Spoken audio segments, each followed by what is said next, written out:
Hey, welcome to the One Piece at a Time Distilling Institute with your host, the alchemist of Indiana's Black Forest, Alan Bishop. Hey, this channel is all about home distilling and legal distilling. If you've got questions, reach out to us in the comments below, social media, or via bishopshomegrown@gmail.com. And don't forget to check out thealchemistcabinet.com.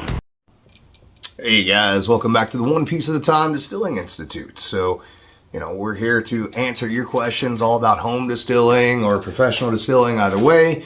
And thank you guys for supporting the channel, man. We're getting a pretty good number of followers and viewers now. If you guys keep liking and sharing and, doing the whole thing, giving reviews, it really helps us out. So, haven't been doing as many videos lately just because life has been incredibly busy. But we will get back on the horse as we go. And I do have some questions here today. So let me see what we've got here, because I printed off a couple things, and I'm not sure that I got the entirety of both the questions, unfortunately, but enough yet to get some information out there. As always, reach out to me, bishopshomegrown@gmail.com, thealchemistcabinet.com, any of the social media, the YouTube comments below. If I don't get back to you immediately, hit me up again, and I will get back to you. Sometimes if you do message me on social media, it does go to my spam folder, whatever you call it. Not spam folder, but people that aren't on your friends list, and I don't always immediately message requests. That's what it is. I don't always immediately see those, so I check those about once or twice a month, and then I get to them. So let's see. So we got a question here from Jay.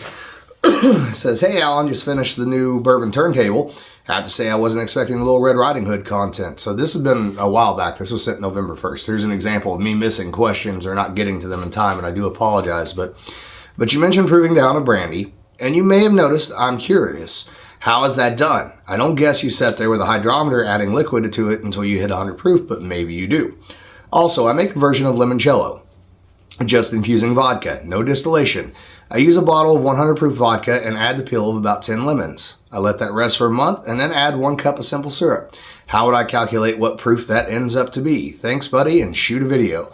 All right, well, glad to do it, and sorry it took me so long, but we're getting there now. So as you can see in the Golden Eagle Tavern, this has kind of become the new set piece for One Piece at a Time Distilling Institute. A lot more talking head videos and process videos, just better and safer that way, as it were. So as far as proofing down brandy, what I suspect you're talking about is me talking about slow proofing brandy. I do this with whiskey as well, especially anything pot distilled. So pot distilled whiskeys, but very much so, even more so, pot distilled brandies have a lot of long chain fatty acids, a lot of lipids.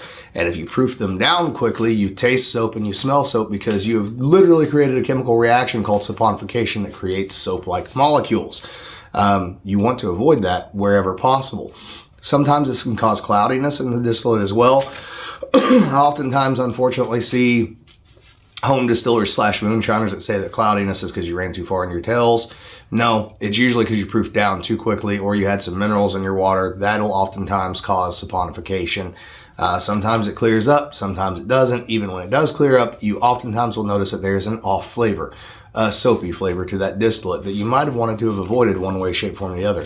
I always try to avoid it. Now with whiskey at work, I don't have as much of a problem because there's not as many long chain fatty acids as there are on brandy. I still proof slowly over a couple of days. I don't have as far to go most often because my barrel entry point at work is 105 on almost all the bourbons and ryes.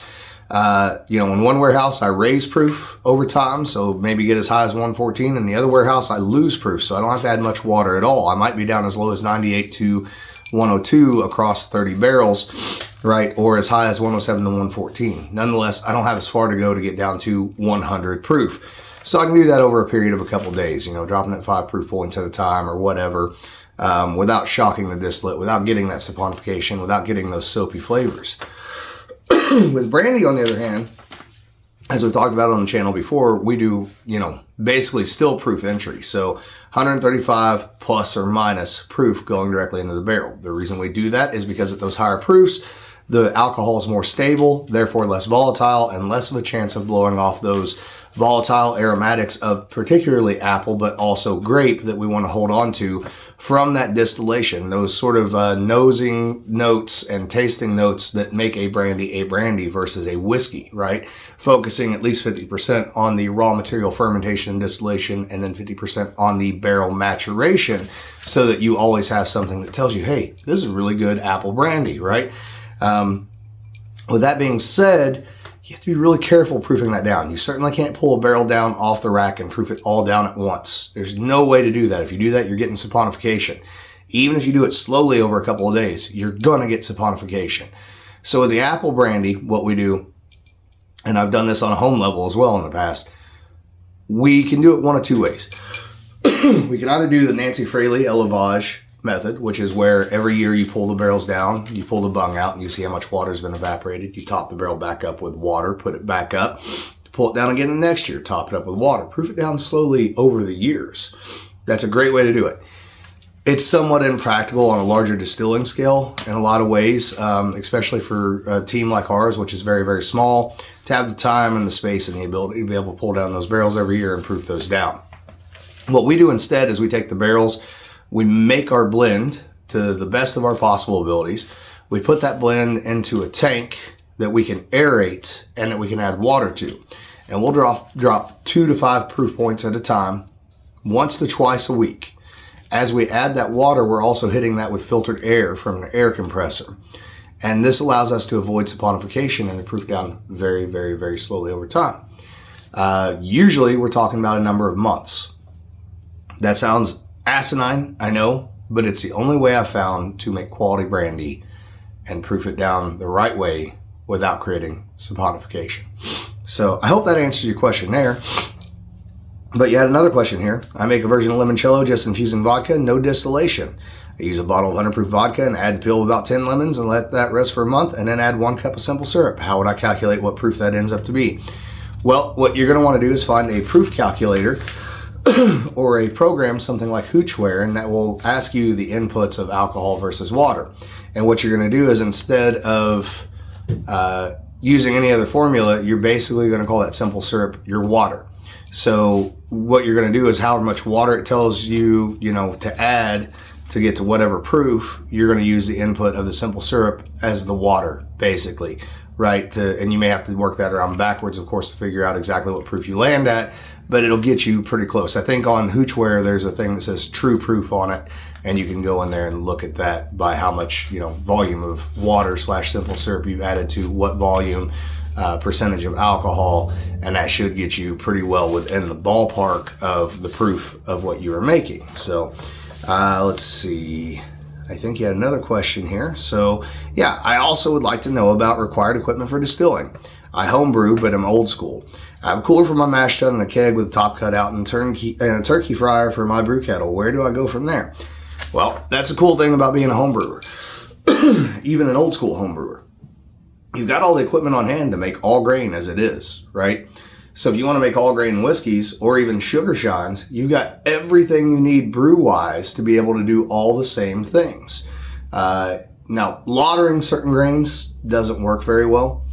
Even with rice hulls, things like rye can be a real pain in the ass, although it makes it much easier. So there, you're good to go. You've got everything you need. The next thing you need is you need to figure out what style of distillation you want to do. Do you want to do double pot still? So 2 passes, 1 stripping run, 1 finishing run? Do you want to do, single pass with a thumper? Do you want to do single pass with plates? And that depends on the style of spirit that you want to make.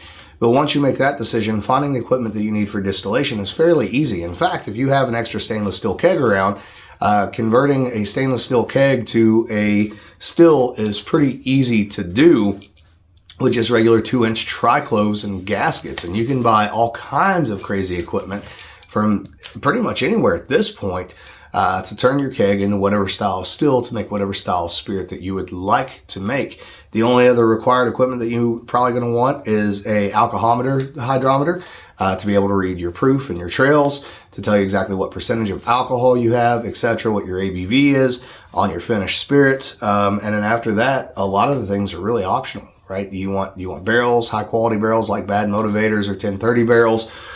Do you want all kinds of weird bells and whistles? You want gin baskets? You want reflux? You want plates? You want whatever you want. I would suggest starting off with very simple keg still modification.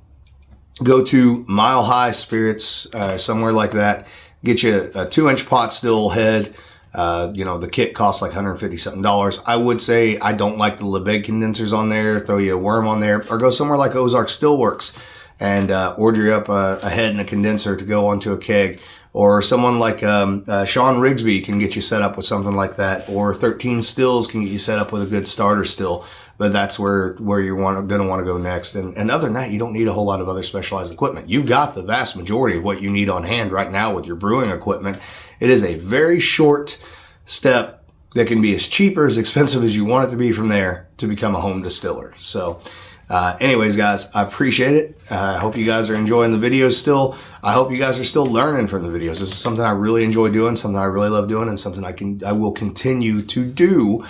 Even though at times there may be less videos than what there have been in the past, it just gets hard to keep up with everything. Also, if you're at all interested in distilling, be sure to check out Distillers Talk podcast with Christy Atkinson and myself, and the One Piece at a Time Sacred and Profane podcast on Spotify. And if you're at all into the 410, high strangeness, paranormal, UFOs, etc., check out If You Have Ghosts, You Have Everything. All right. Love y'all. Later.